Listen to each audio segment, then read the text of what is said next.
po kayo? May salita ng Panginoon. Wala na tayong, may ilaw na tayo, no? So, pwede na po kayong may pagbukas kayo sa akin sa aklat po ng ikalawang Kronika, chapter 20. Nandiyan yung verse po natin. Verse 1 to 4, tapos Gawa, chapter 13, verse 2 to 3. Kronika, ikalawang Kronika sa ano po yan? Old Testament.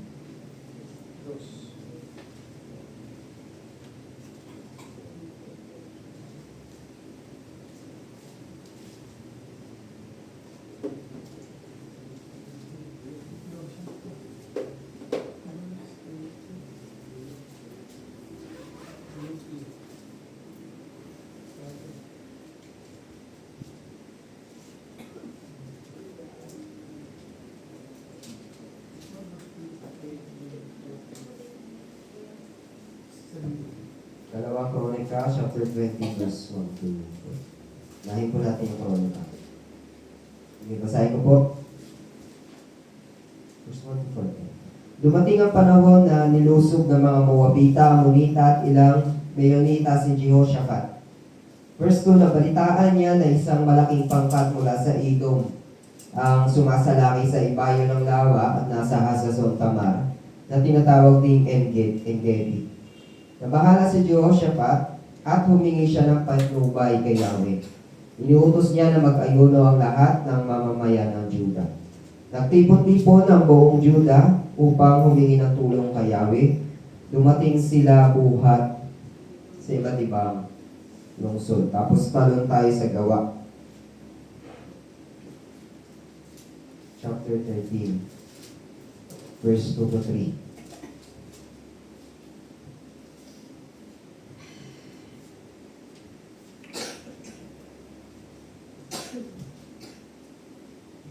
Sabi po dito, habang sila'y nag-aayuno at sumasamba sa Panginoon, sinabi sa kanila ng Espiritu Santo, ibukod ninyo sina Bernabe at Saulo. Sila'y pinili ko para sa tanging gawain inilaan ko sa kanila. Pagkatapos nilang mag-ayuno at manalangin, ipinatong nila sa dalawang kanilang mga kamay. At sila'y pinahayo nila. So, meron lang tayong keyword po dun sa mga verse na binasa natin, which is yung pag-aayuno na pinag-aaralan po natin ngayong buwan po ng Disyembre. Sige po, manalangin po muna tayo. Panginoon, salamat sa iyong salita. Dalangin po namin ang iyo pong pagtuturo sa amin sa gabing ito. Patungkol, Lord God, sa napaka-importanting bagay na ito. Itong pag-aayuno o pag-fasting, Lord.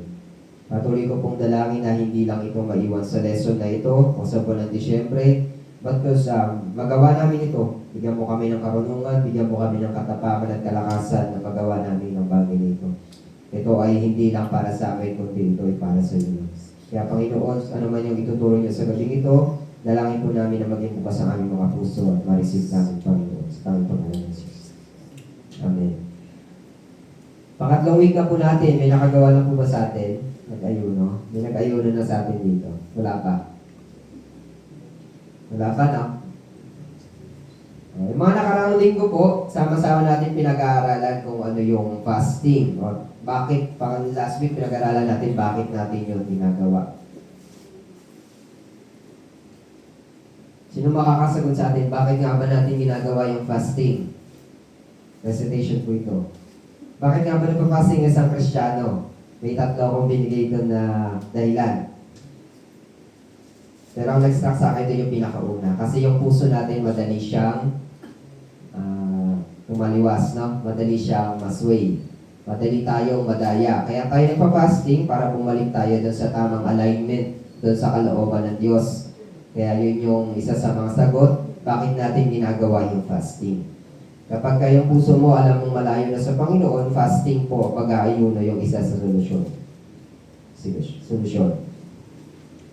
At ano daw yung fasting? Ito yung unang linggo, ano daw yung fasting? Ang fasting po is, literally, nagpapagutom ka, hindi ka kumakain, uminom ka lang ng tubig. Yan po yung literal na ibig sabihin po ng fasting. Pero itong mga bagay po na ito, hindi lang siya para maturuan tayo, madagdagan yung information natin. Ito po yung paanyaya ng Diyos sa atin, bawat isa, para tayo matuto tayo magpakumbaba at magutom tayo muli sa presensya ng Panginoon. Kasi bakit ka nga ba, paano ka nga ba magugutom sa presensya ng Panginoon kung busog ka sa mundo? Diba? Wala namang busog na kakain pa. Meron pala. So ngayon po, dadako tayo sa isang napakahalagang tanong. Ayan. How do we fast unto the Lord? Paano tayo mag-aayuno ng tama para sa Diyos? Sa Tagalog yan po yun. Paano tayo mag-aayuno ng tama para sa Diyos? So yung tanong na yan, ibig sabihin po ng tanong na yan, hindi lahat ng fasting ay pleasing sa Diyos. Ibig sabihin, hindi lahat ng pagpa-fasting, paggugutom, o hindi pagkain, ay nagbibigay o tama sa paningin ng Diyos. May mga fasting daw po na ginagawa natin, pero hindi tinatanggap ng Panginoon. No? Sayang yun. Nag-fasting ka pa, hindi rin pala i-accept. May fasting din po na mahaba, as in siguro mga 1 linggo, hindi kumain, pero walang bunga. Sayang din po yun. Hindi din siya pleasing sa Panginoon. May fasting po na mahigpit, pero hindi naman humantong sa intimacy with God. Ibig sabihin, walang result. So, sayang po yung mga ganong fasting. Marami pong Christians ang nag-aayuno, pero ang nagiging resulta ng pag-aayuno nila is diet. Diet lang. Diet lang sila. Physical lang silang gutom, pero walang spiritual transformation. Kaya natin pag-aaralan ito kasi napaka-importante po nito na magawa natin yung pag-aayuno ng tama ayon sa salita ng Diyos. Hindi siya maging ritual sa atin, hindi siya maging tradisyon, kundi maging tunay na act of surrender sa bawat isa sa atin. So fasting po is act of surrendering to God.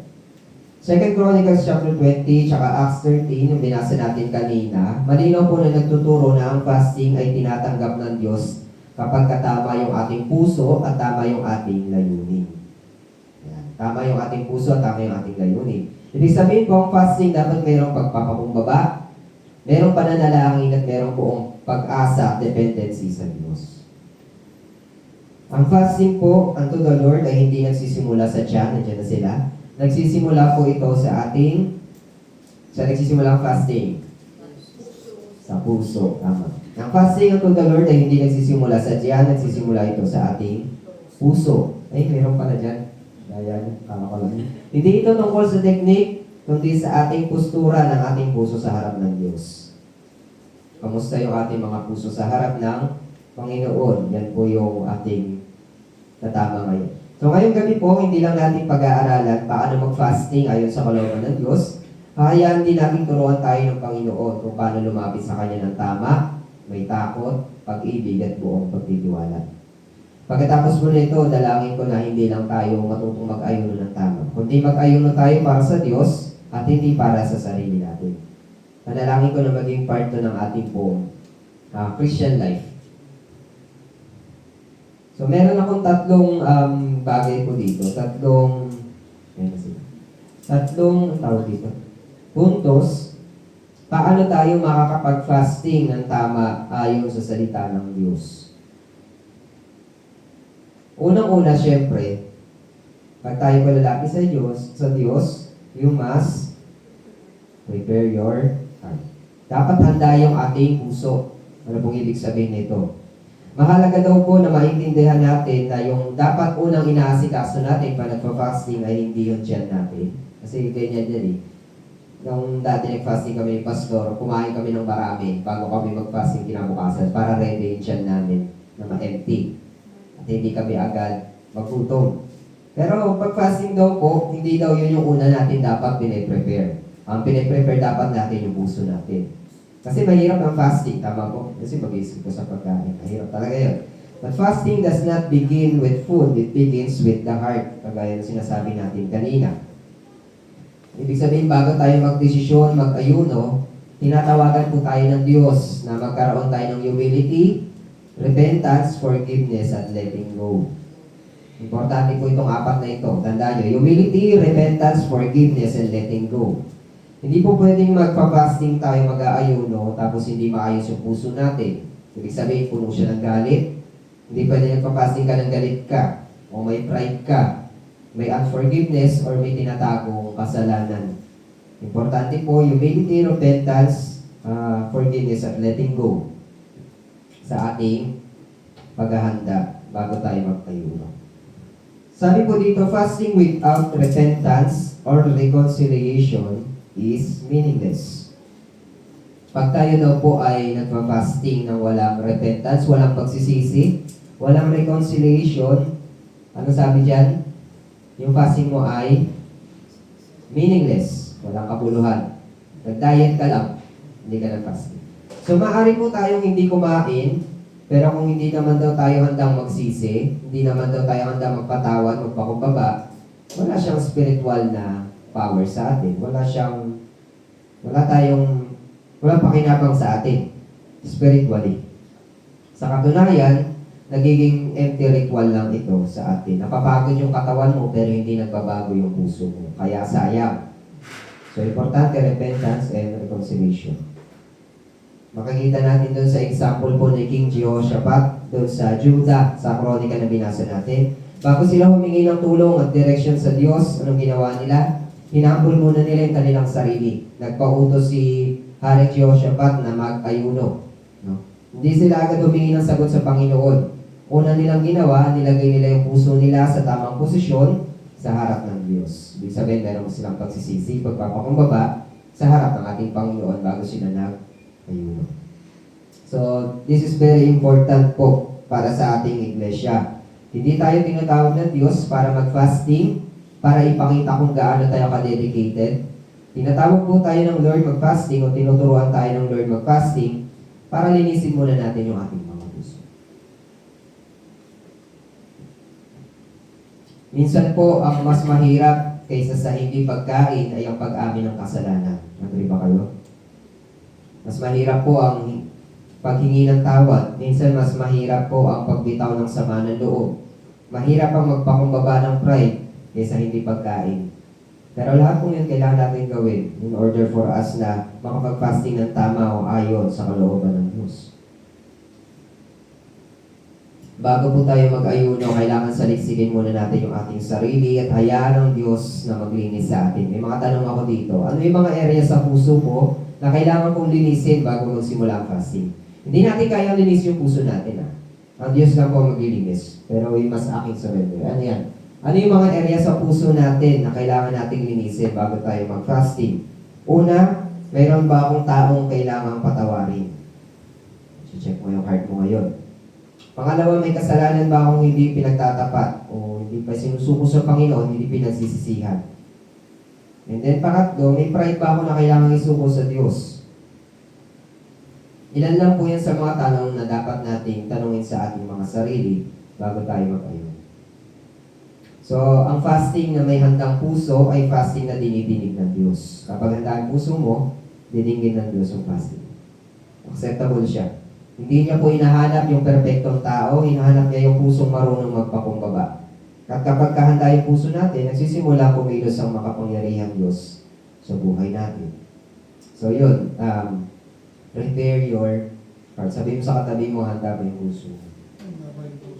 Pangalawa, pag tayo po ay nagpa-fasting, para yung fasting natin acceptable sa Diyos, we must fast in, or we must fast with prayer. Napaka-importante po dun sa gawa na pinakita sa atin sa salita ng Diyos. It shows us a powerful picture of the early church. Habang sila daw po nag-worship sa Panginoon, nagpa-fasting sila. Tapos doon nagsalita yung Holy Spirit. Diba? Hindi sila nagpa-fasting para lang masabing spiritual sila. They fasted while praying, listening, and waiting on God. Next slide. Yan. Hindi sila nagpa-fast dun sa early church para masabing spiritual sila. They fasted while praying, listening, and waiting on God. Dito po natin makikita yung isang mahalagang katotohanan. Kapag kayong fasting mo walang panalangin, hindi siya fasting. Diet siya.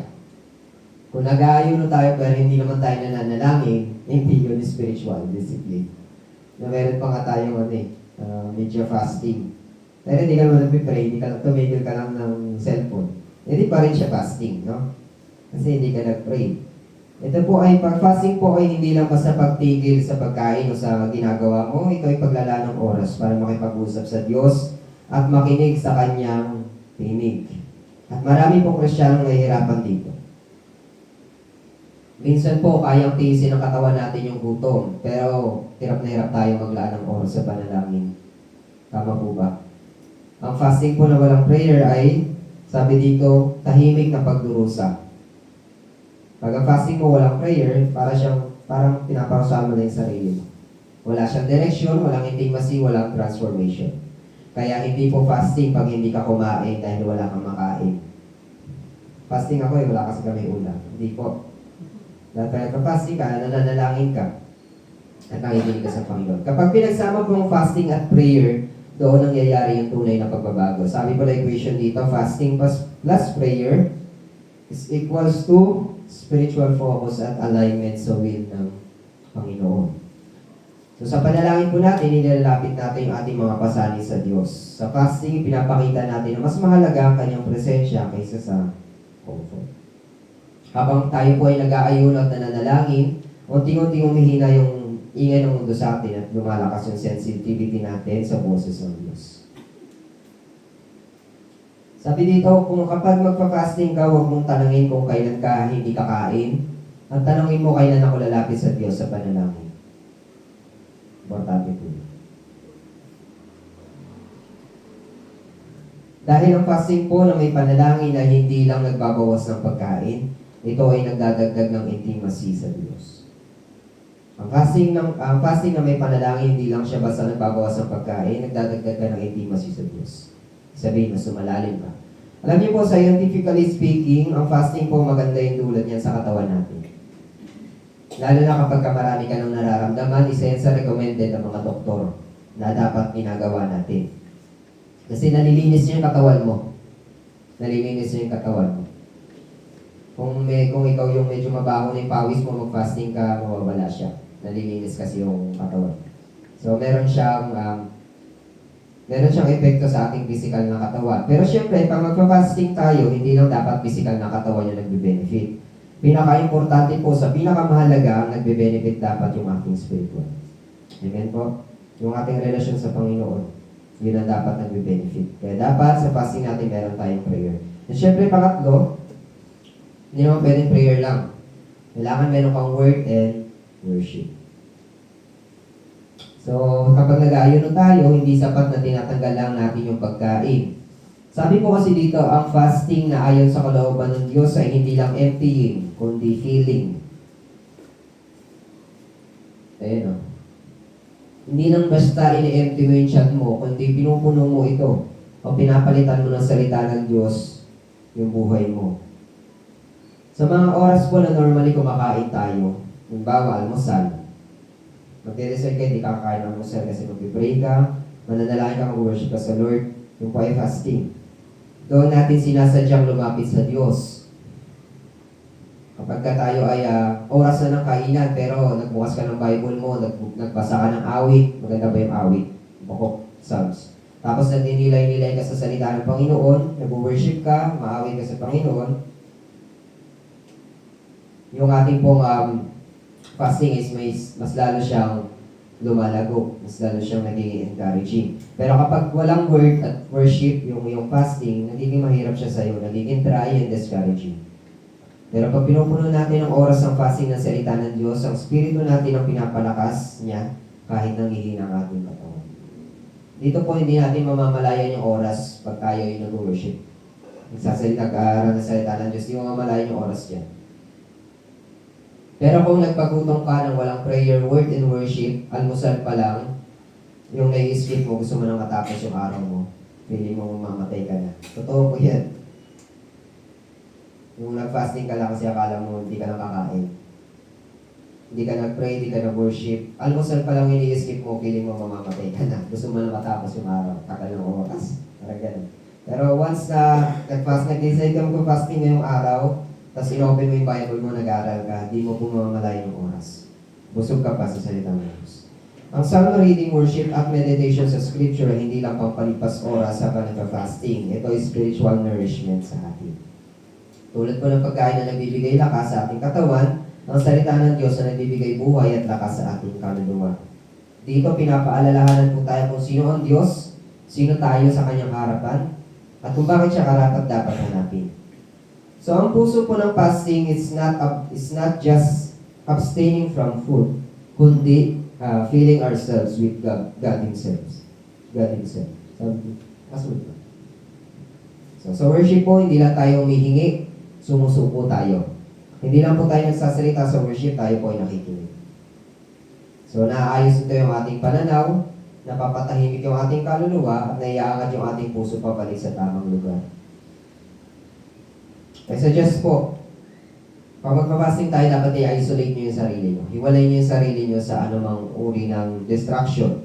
Lumayo kayo, mamundok kayo, kaya kami mga prayer mountain, kaya para siya doon. No? Kano lang naman yun. Pwede tayong lumayo, pwede natin gamitin yung church, no? Para mag-fasting.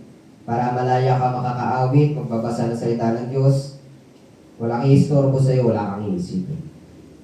Mahalaga po na magtalaga tayo kahit isang araw sa isang buwan. Ito po yung paalala sa atin, huwag mo hayaang maging tahimik at walang laman ng fasting mo, punuin mo ito ng Diyos. So, hayaan mo bawat gutom na maramdaman mo sa katawan, ay maging paalala na mas kailangan mo ang presensya ng Diyos kaysa sa anumang pagkain. Bilang panghuli, meron akong discussion at reflection na pwede natin pag-usapan mamaya. Sagutin lang natin itong mga tanong na ito. Ano yung kailangan mong ihanda bago ka magsimula sa fasting? May plano ka bang fasting? Ano yung dapat mong unang pine-prepare? Pangalawa, meron ba distraction? So, ano yung mga distraction na sa tingin mo pwede maka-interrupt sa fasting? Sige po, tayo po natin manalangin. Panginoon, salamat sa iyong salita. At itinuro mo sa amin, Lord God, paano po mag-ayuno ng ayon sa salita mo. Dapat nga na ihanda namin yung aming puso, maging malaya ito sa kasalanan, matuto kami patawad, wala kaming hinuhold na grudge, malinis sa aming puso sa harap ng Panginoon. At ganoon din, Lord, tinuro mo rin sa amin ang pag-fasting, ang pag-aayuno dapat na may panalangin, may salita mo at mayroong pagsampasan. Dahil kung wala, Lord God, walang saysay yung aming fasting. Nag-diet lang kami.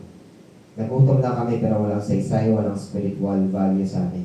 Ngayon pa man, salamat po sa iyong salita na itinuro niyo sa amin ngayong gabi. Dalangin po namin na sa aming pagsisimula sa exercise na ito, nawa po Panginoon na may isa buhay maging part ito ng aming Christian life niyo. Sa ganoon, mayroon kaming isang araw na talaga makikipag-date kami sa inyo. Mas lalalim kami sa relasyon namin sa inyo. Mas mamahalin ka namin, mas mamahalin namin yung kapwa namin. At mas magbabago kami din. Maraming salamat po sa inyo ko po pinagkakatiwala ang puso ng bawat sa gabi nito. Sa aming discussion, patuloy ko pagdalangin ng Panginoon ng Espiritu. Maraming salamat po. Ito po kami sa aming dalangin sa aming pangalan ni Jesus. Ang lahat po yung magsabi na. Sige, pumunta po tayo sa ating mga groupings. Ulitin ko kasi kakarating na ni natin. Ulitin ko po from the... Hindi na. Sige.